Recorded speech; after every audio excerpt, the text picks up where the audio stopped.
कैसे हैं आप सब? मैं हूँ आपकी नटखट नेहा। चलिए जानते हैं आगे क्या हुआ। रात काफ़ी हो चुकी थी। तारों से भरी रात बहुत ही खूबसूरत थी। पूरा मेहरा हाउस लाइटिंग और फूलों से सजा हुआ था। दूर से ही पता चल रहा था अभी शादी वाला घर है। रूही काफ़ी देर से करण का वेट कर रही थी, जो अभी तक आया नहीं था। लेकिन वो अभी तक सोने गई नहीं थी क्योंकि उसे उससे बात करनी थी और जो करना बहुत ज़रूरी थी। हल्की हल्की ठंड बढ़ने लगी थी और वहीं उसे नींद आ गई। उसे पता ही नहीं चला। करण जब घर लौट कर आया तो मीरा जी ने उसे खाने के लिए पूछा। मीरा जी और काजल जी अभी तक जगी हुई थी। कल बहुत सारी रस्में थी और सबकी तैयारियां वो दोनों कर रहे थे। करण भी कुछ काम करके ही लौटा था। उसने खाने के लिए मना कर दिया और वो वहाँ से अपने कमरे की तरफ चला गया। कमरे में से होते हुए वो सीधा बालकनी में आया क्योंकि वो जानता था रूही पक्का उसका वेट कर रही होगी। ये लड़की अब उसके लिए फीलिंग्स रखती थी, बस कहती नहीं थी। होटल का सारा काम निपटाकर वो जल्दी जल्दी आ गया था।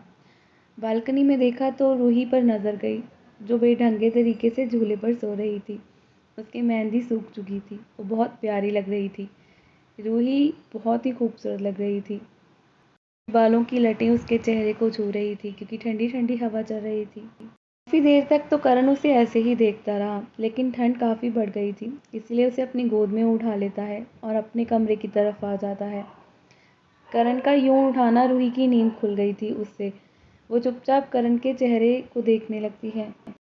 उसने उसे अपने बेड पर अच्छे से लेटाया, पर उसने नहीं देखा था कि उसकी नींद खुल गई है और वो जाग चुकी है। करण ने अपना सिर उठाकर देखा तो रूही को पाया, जो जग चुकी थी और उसी की आंखों में देख रही थी, वो भी सवाल लेकर। करण ने उसे अच्छे से बिठा लिया था क्योंकि वो उठने की कोशिश कर रही थी। उसने उसके माथे से अपना माथा जोड़ते हुए कहा, क्या कहना है? कुछ पूछना चाहती हो? तुम्हें मुझसे पूछना है तो पूछ सकती हो, इसके लिए इजाज़त की ज़रूरत तो नहीं है तुम्हें। रूही को बेचैनी हो रही थी। उसे समझ नहीं आ रहा था कि वो करण से कैसे पूछे, उसे कैसे बताए, पर यह पूछना बहुत ज़रूरी था, इसीलिए हिम्मत करके पूछ लेती है। हम सगाई कब कर रहे हैं? जी हाँ, यही बड़ा सरप्राइज़ है। काव्या के संगीत वाले दिन ही दोनों सगाई करने वाले हैं। करण ने पहले ही सब डिसाइड कर लिया है। तो वहाँ दूसरी तरफ विवेक रूही को प्रपोज करने के लिए सब प्लानिंग कर रहा है। पता नहीं क्या हो रहा है। करण ने हल्का सा मुस्कुराकर उसके माथे को चूमते हुए कहा, मैं तुम्हें खुद से दूर नहीं रखना चाहता रूही। मैंने 4 साल इंतज़ार किया है, बहुत लंबा इंतज़ार। मैंने बहुत कुछ महसूस किया है, पर अब तुम्हें पाना चाहता हूँ, तुम्हें अपना बनाकर देखना चाहता हूँ। मैं बहुत तड़पता हूँ तुम्हारे लिए, because I really love you. Karan की बातें इतनी खूबसूरत होती थी कि रूही उसकी फ़ैन हो जाती थी। वो बहुत सादगी से अपनी फीलिंग्स को एक्सप्रेस कर देता था। मैं नहीं जानता कि तुमसे इतनी मोहब्बत मुझे कब हो गई, पर अब तुम्हें खोने से डर लगता है। तुम्हें जब भी अपने पास नहीं देखता तो मुझे अकेलापन महसूस होता है। रूही हैरान थी, करण के चेहरे को देख रही थी। उसने आंखें बंद कर ली खुद को शांत करने के लिए। वो कोशिश कर रही थी खुद को शांत करने के लिए। उसका दिल जो पागलों की तरह धड़क रहा था, ऐसा लग रहा था वो बाहर आ जाएगा। करण ने बहुत प्यारे से उसके चेहरे को पकड़ लिया और फिर अपने होठों से उसके होठों को छू लिया। शायद उसकी मोहब्बत अब बाहर आ रही थी, जो अंदर 4 सालों से दबी हुई थी। वो अपने एहसास को रूही को एहसास कराना चाहता था। वो खुद को नहीं रोकना चाहता था। रूही बिल्कुल भी इस चीज़ के लिए तैयार नहीं थी। शायद उसने सोचा नहीं था, लेकिन वो करण को प्यार तो करने लगी थी, पर उसे समझाना नहीं आ रहा था। इसीलिए उस किस में वो भी इन्वॉल्व हो गई थी। करण ने जब ये महसूस किया, उसकी खुशी बहुत बढ़ गई कि वो किस बैक कर रही है, इसलिए वो और भी ज़्यादा प्यार करने लगा। दूसरी तरफ विवेक के कमरे में जब से रूही को खाना खिलाकर विवेक लौट कर आया था, वैभव उससे पूछे जा रहा था कि उसके दिमाग में क्या चल रहा है, वो क्या सोच रहा है, क्या वो रूही को पसंद करता है। पहले उसे बताना चाहिए, लेकिन विवेक ने खुश होकर उसे बता दिया कि वो 4 सालों से उसे पसंद करता है। उसके दिल में उसके लिए कितनी सारी फीलिंग्स हैं और वो उसे अब दूर नहीं रहना चाहता। 2 साल पहले उसे अपनी मोहब्बत का पता चला और 2 सालों से वो खुद को इस काबिल बना रहा है कि वो अपनी दोस्त को अपनी मोहब्बत बना सके। वो वैभव को मुस्कुराते हुए बता रहा था कि उसने रेस्टोरेंट सिर्फ इसीलिए खोला था ताकि वो काबिल बन जाए और रूही का हाथ हक से मांग सके। उसने इतना काबिल खुद को बना लिया कि रूही उस पर प्राउड कर सके। रूही उसकी मेहनत से उसे और भी ज़्यादा प्यार करे और रूही को हर खुशी देना चाहता है। वैभव भी बहुत ज़्यादा खुश था विवेक के लिए। दोनों को नहीं पता था कि करण भी ये सब चाहता है। दोनों पर ही शायद बम फूटने वाला था, क्योंकि दोनों ही इस बात से अनजान थे कि क्या होने वाला था। वहीं दूसरी तरफ जब रूही को सांस नहीं आई तो करण ने उसे छोड़ दिया, पर दोनों एक दूसरे को प्यार से देख रहे थे। रूही ने भी उसे गले लगा लिया। करण की बाहें दुनिया की सबसे महफूज जगह थी उसके लिए। वो यहाँ सबसे सेफ महसूस करती थी। दोनों खुद को शांत करने की कोशिश कर रहे थे। करण ने ज़रा भी अपनी लिमिट क्रॉस नहीं की, क्योंकि वो नहीं चाहता वो इस लड़की को डरा दे। वो सब कुछ बहुत प्यार से चाहता है, इसीलिए वो उसे नॉर्मल कर रहा था, जो बाद में थोड़ा नॉर्मल हो भी जाती है रूही। थोड़ी देर बाद जब रूही शांत हो गई तो करण उसके फेस को देखकर कहता है, वो भी शरारती सी मुस्कान के साथ, क्या तुम मुझसे प्यार नहीं करती? तुमने मुझसे कभी नहीं कहा। रूही पलकों को झुका लेती है और धीरे से कहती है, वह हम। वो इससे ज़्यादा कुछ बोल नहीं पाई। उसके शब्द उसके गले में जैसे अटक से गए थे। करण के चेहरे पर आज एक मुस्कुराहट थी।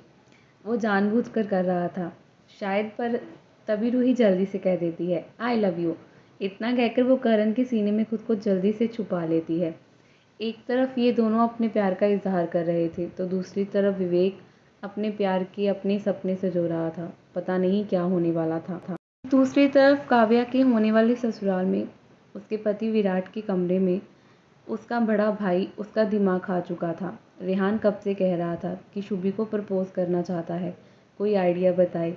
विराट जो आधी नींद में था वो ऊटपटांग चीज़ें बता रहा था, जिसे सुनकर तो रेहान को और भी ज़्यादा गुस्सा आ रहा था। वो मुंह फुलाकर कहता है, तुम ऐसा कैसे कर सकते हो? मैं तुम्हारा भाई हूँ, तुम्हें मुझे अच्छा सा आइडिया देना चाहिए। तुम सीरियस होकर मुझे क्यों नहीं बताते? इतना कहकर वो तकिया उठाकर उस पर मारते हुए कहता है, आप तो तुम चैन से सो रहे हो, तुम्हारी शादी हो रही है, अपना घर बसा रहे हो, तुम्हें नहीं लगता मैं अपने बड़े भाई का भी घर बसाना चाहिए? ऐसी बातें सुनकर तो विराट की नींद गायब सी हो गई थी। कमाल की बात है, उसका खुद का भाई उससे सड़ रहा था। वो किस बात की जेलस कर रहा था? उसकी शादी हो रही है क्योंकि वो प्यार करता है, इसमें क्या गलत बात है? पहले तो इसे कोई लड़की पसंद नहीं आती थी, अगर आई है वो भी उसकी साली, तो अब उसी से कह रहा है कि उसे बताओ कि वो उसे प्रपोज कैसे करे। बेचारा विराट, वो अपने भाई पर गुस्सा भी नहीं कर पा रहा था, इसीलिए ब्लैंकेट ओढ़कर सोने की कोशिश करता है और कहता है, कल संगीत है, आप जो करना है कर लेना, मैं काव्या से मिलवा दूंगा। रेहान अपने रूम में आकर सिगरेट को जलाते हुए कहता है, कभी कभी ये प्यार ना बहुत अजीब होता है, इतना परेशान क्यों कर रहा है?